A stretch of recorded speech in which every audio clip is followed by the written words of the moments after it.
Yahweh, Yahweh, batela mikombo. Yahweh, Yahweh, benisa mikombo. Yahweh, Yahweh, batela mikombo.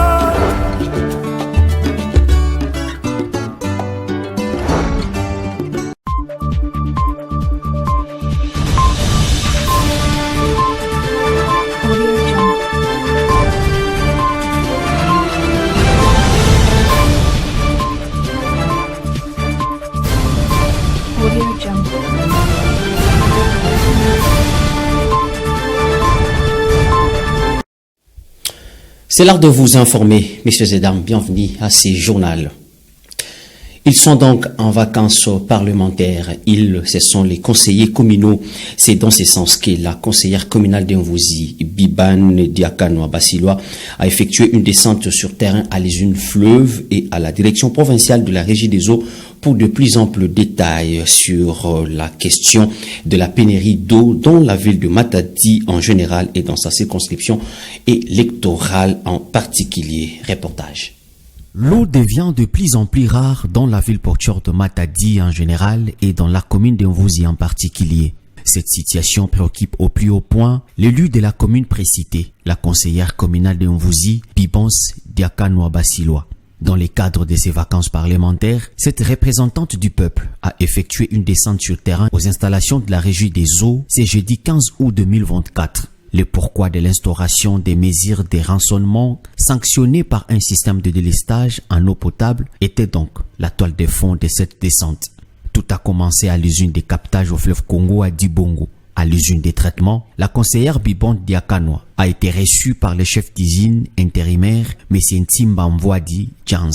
Accompagnée de son équipe, elle a visité tous les compartiments, notamment les salles de mélange et des créatifs, les floquilateurs, les décanteurs, les filtres et la salle de production, la dernière étape avant le pompage. Ces derniers temps, la population de la commune de Mvouzi en particulier et de la ville de Matadi en général se plaint de manquement d'eau. L'eau jaillit difficilement. La Régie des eaux a introduit ce qu'on appelle le délestage. La population se lamente, se pose plusieurs questions. C'est pour cela que j'ai préféré descendre ici, à l'usine, pour savoir qu'est-ce qui est à la base de délestage, premièrement en tant qu'élu et deuxièmement en tant que femme. De l'usine des traitements à la direction provinciale, où elle a été reçue par le directeur régional Congo Central, Théodore Kabeyangandu. Des informations techniques lui ont été fournies. La quantité produite est insuffisante pour desservir toute la ville. Par conséquent, le délestage est évident pour un partage équitable, a-t-il conclu. Arrivé au terme de sa mission, Bibonde Diakano a lancé un message à ses électeurs. Nous venons d'être avec le directeur régional de la Régie des eaux. Ils ont déjà quelques partenaires. La population, entre-temps, restait calme. La Régie des eaux a eu déjà des partenaires à laquelle ils vont créer d'autres usines pour nous servir pour terminer le délestage. Changeons donc de chapitre et faisons un rétro-pédalage en marge de la célébration de la Journée internationale de la jeunesse. Le lundi 12 août dernier, la jeunesse estudiantine du Congo central a présenté ses desiderata aux autorités lors du passage de son président provincial aux installations de Mabanière Télévision et Mabanière FM. Falon Kenge pour ces reportages. La commémoration de la Journée internationale de la jeunesse célébrée le 12 août de chaque année a été une occasion pour la jeunesse de hausser la voix sur les problèmes majeurs qui touchent les jeunes en plein 21e siècle. La jeunesse estudiantine du Congo central ne fait pas l'exception. Elle s'est exprimée à notre micro par le biais de son président provincial qui a évoqué quelques défis du monde estudiantin du Congo central. Vous allez vous rendre compte que des Kassangou, à Mwanda, plusieurs établissements n'ont pas des infrastructures requises. Il n'y a pas de bâtiments requis où les enseignements doivent être dispensés. Je fais même allusion au home. C'est-à-dire qu'il y a même des étudiants qui veulent étudier dans un établissement mais qui vivent ailleurs. Sauf que là, on n'a pas un endroit pour permettre à l'étudiant d'être logé.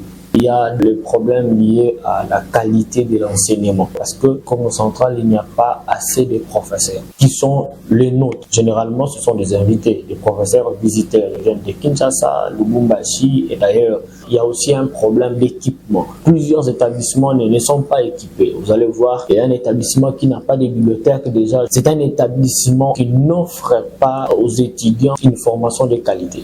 Par ailleurs, le président provincial de la représentativité des étudiants du Congo, REC Congo central, a fait une recommandation pour favoriser une éducation de qualité aux étudiants Congo. Pour assurer la qualité de l'enseignement, nous avons besoin également d'avoir des professeurs qui sont nôtres. Pour faire la recherche, il va falloir que les étudiants puissent consulter les ouvrages. L'établissement doit mettre à la disposition des apprenants une bibliothèque par laquelle ces derniers vont devoir feuilleter et afin d'avoir beaucoup plus de connaissances. Pour rappel, c'est sous les thèmes les compétences des jeunes au service de la paix et du développement que les nations ont célébré cette journée internationale édition 2024.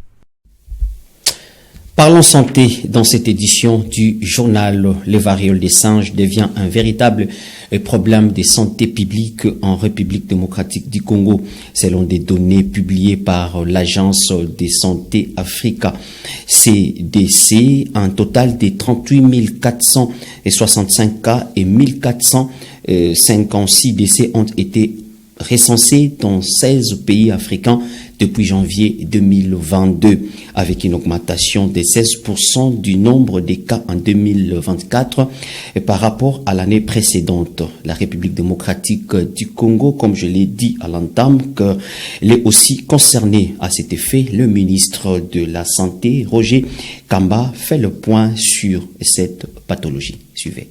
Chères Congolaises et chers Congolais, notre pays fait face actuellement à l'épidémie de variole du singe, qu'on appelle aussi le monkeypox. Ce virus touche actuellement plusieurs pays. Depuis le début de cette année 2024, 17 pays africains, dont notre pays, la RDC, sont confrontés à une résurgence de ce virus. Ces symptômes sont bien connus. Il y a de la fièvre, des maux de tête, des douleurs musculaires, ainsi que des éruptions cutanées qu'on appelle des boutons. La transmission de ce virus se fait principalement par contact direct avec des fluides corporels d'une personne ou d'un animal infecté, mais aussi par des objets contaminés, ainsi, et c'est nouveau, que par voie sexuelle. Actuellement, quasiment toutes nos provinces sont touchées par ce virus. Selon le dernier rapport épidémiologique, notre pays a enregistré 15 664 cas potentiels et 548 décès depuis le début de l'année. Les provinces les plus affectées sont l'Équateur, le Sud Kivu, le Sud Ubangi,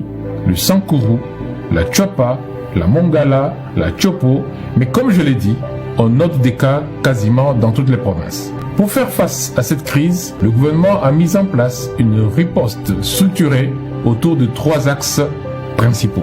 Le premier axe concerne la sensibilisation et la mobilisation communautaire pour prévenir les contaminations et limiter la propagation du virus. Nous savons que la clé pour vaincre cette épidémie réside dans l'implication de toutes et de tous. C'est pourquoi le ministère de la Santé publique, Hygiène et Prévoyance sociale, avec l'appui des partenaires techniques et financiers, continue de déployer et de mettre en œuvre divers dispositifs de surveillance épidémiologique, de communication sur les risques et de mobilisation communautaire dans toutes les provinces. Ces initiatives permettent aux communautés non encore touchées de se préparer efficacement et de promouvoir les mesures préventives dans les zones qui ne sont pas affectées. Le deuxième axe de notre riposte est autour de la prévention sanitaire. Et en ce qui concerne cette prévention sanitaire, nous avons élaboré et validé un plan national stratégique de vaccination contre le monkeypox en République démocratique du Congo. Page noire dans cette édition du journal d'essai à Kinshasa du créateur des armoiries nationales, justice, paix et travail, Hassani Walosambo Emmanuel Jamsingoy. Décès du patriarche Hassani Walosomba Emmanuel, créateur des armoiries nationales, justice, paix, travail, c'est ce mercredi 14 août 2024 qu'il a tiré sa révérence à Kinshasa. En 1961, alors qu'il était élève à Kisangani, Hassani Walosomba Emmanuel s'est inspiré en réalisant cette œuvre imposante devenue 2 ans après les armoiries de la République démocratique du Congo, utilisées depuis l'indépendance du pays en 1960. Son œuvre a été soumise à la chancellerie des ordres nationaux à Léopoldville le 20 juillet 1961 dans le cadre d'un cours national organisé par le gouvernement congolais le 18 juillet de la même année. Emmanuel Hassani a remporté ce concours comme l'atteste l'ordonnance loi du 30 juin 1963 signée par le président Joseph Kasavubu. Le natif de Kisangani était décoré de la médaille du Mante des arts, sciences, plasticien et lettres à Kinshasa en 2004 par l'ancien président de la République, Joseph Kabila. Malgré cette reconnaissance, le doyen Emmanuel Hassani n'a pas arrêté de revendiquer les droits d'auteur de son vivant. C'est fait. Le Congo central est finalement monté sur la plus haute marche du podium de la Ligue nationale de football des jeunes I-17 grâce au TP Mazembe de Lukala. Mercredi 14 août, au stade Tata Raphaël, Mazembe a pris les déçus sur l'AC normande de Kinshasa en finale du championnat national. Rivancial nous en dit plus.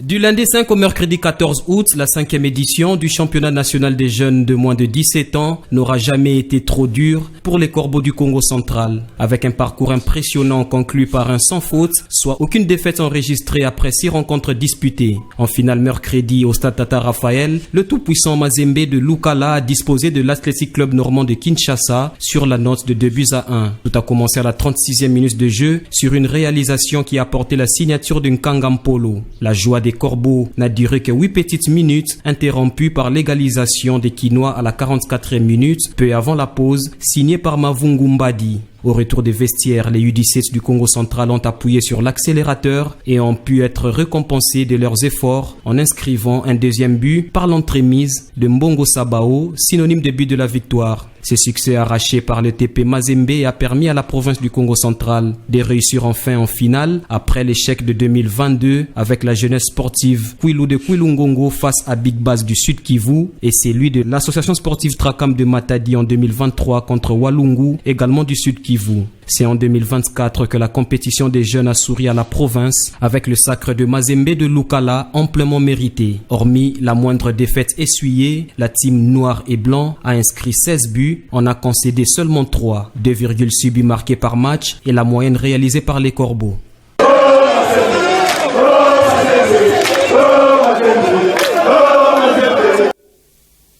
Une journée sans presse a été observée au Sénégal. Ce mouvement a été initié par des patrons de médias privés qui se disent inquiets face aux difficultés économiques. TV5 Monde. Dans le quartier Médina de Dakar, ces hommes vivent de la vente de journaux. Mais aujourd'hui, seul le quotidien pro-gouvernemental Le Soleil leur a été distribué. La journée sans presse décrétée par le patronat des médias représente un manque à gagner pour ces pères de famille. Seydou Dia vend des journaux à Dakar depuis 1985. Aujourd'hui, c'est très dur car nous gagnons notre vie avec la vente de journaux. Si on ne travaille pas, on n'a tout simplement pas de quoi acheter à manger ou à boire. Déjà que la vente des journaux actuellement ne marche pas trop à cause de la concurrence d'Internet. C'est dur.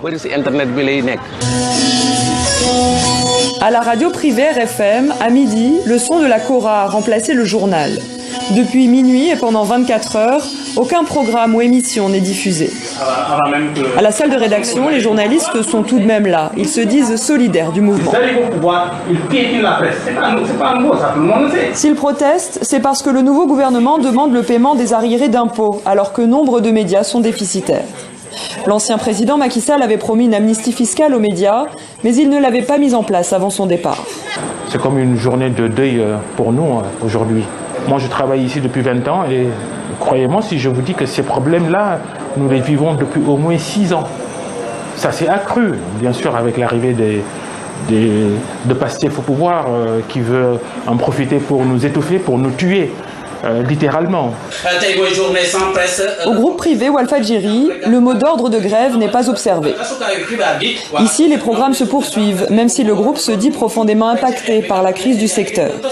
Les responsables appellent plutôt les patrons de presse et l'État à dialoguer. Les patrons de presse, quoique leur doléance reste légitime, et nous les partageons parce que nous aussi, nous ne sommes pas épargnés. Walfadjri, dernièrement, ses comptes ont été bloqués. Autant, quand même, on se dit aussi qu'il y avait un plan d'action à dérouler et que cette journée sans presse d'aujourd'hui devrait être l'ultime étape vraiment. Le Sénégal compte près de 300 radios, 300 sites d'information et 35 chaînes de télévision.